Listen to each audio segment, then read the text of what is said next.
Now, here's Chief Meteorologist Tony Petrarca with your live Pinpoint Doppler 12 Futurecast. Well, wrapping up a very nice day, now tracking our next weather maker across the Great Lakes will impact our weather for part of the weekend. It doesn't look serious, but we do have some precipitation on the way. Start with some of the things that I'm tracking right now, which includes, well, dry weather. Take a look at the live Pinpoint Doppler 12 radar, and so far so good. But much later tonight, the clouds will be on the increase, and eventually some precipitation for part of the weekend. Here's how it breaks down. Arriving as early as tomorrow morning, mostly in the form of rain showers. However, some wet snowflakes mixed in across the higher elevations, especially north and west of Providence, though accumulations are not expected. Things will tend to dry out a little bit the second half of the day. Significant weather pattern change will be taking place next week as the polar vortex kind of reestablishes itself just north of the Great Lakes. And what that means is really a blast of very, very cold air. I'll show you those numbers. They're pretty impressive on the 7-day Futurecast in just a minute. Skies are clear for now in Providence, temperature at 39. I mean, if you're heading out this evening, dinner, movie, traveling, I mean, no problems at all. Even after midnight, the weather should be dry. The first raindrops / wet snowflakes really not coming in until daybreak tomorrow. You can see the clear weather overhead right now. Clouds on the increase. The leading edge of our next weather maker on the edge of your TV set, and that will arrive very early tomorrow morning. But good news, it's progressive. In other words, it'll keep moving.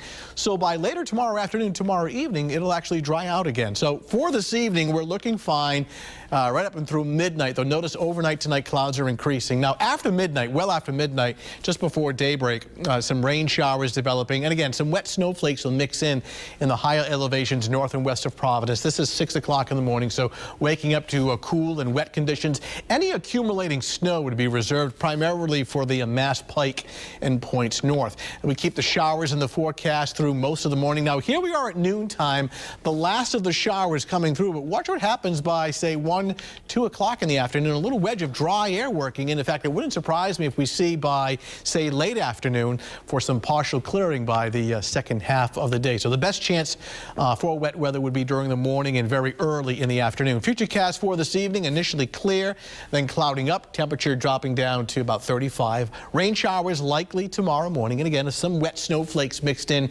high elevations north and west of Providence. Showers ending by a Saturday afternoon, especially mid to late day, with some partial clearing and temperatures in the upper 30s. All right, 7-day Futurecast shows a dry weather for Sunday, a mix of clouds and sunshine. A little chilly. The wind will make it feel colder at 38. Partly sunny skies on Monday. Chance of a late day snow shower. This is just kind of quick and isolated. The temperature is deceiving because initially it hits 35 around noontime, but boy, the temperature will really drop with the arrival of an Arctic cold front Monday evening, and that sets the stage for very, very cold. And we're talking Tuesday through Friday of next week. Daytime highs only 20, 25, and nighttime temperatures in the single digits. So once the temperature goes below freezing by Monday evening, Monday night, the rest of next week, it never gets even close to the freezing mark. And then overnight low temperatures in the single digits. As far as snowstorms within that cold air, I don't see anything right now, though I am watching Thursday with some interest. But right now, some bitter air for next week. I don't know if I'm ready for it after all this mild air we've had. It's really been an up and down winter between warm and cold. Yeah, it has. All right, Tony, thank you.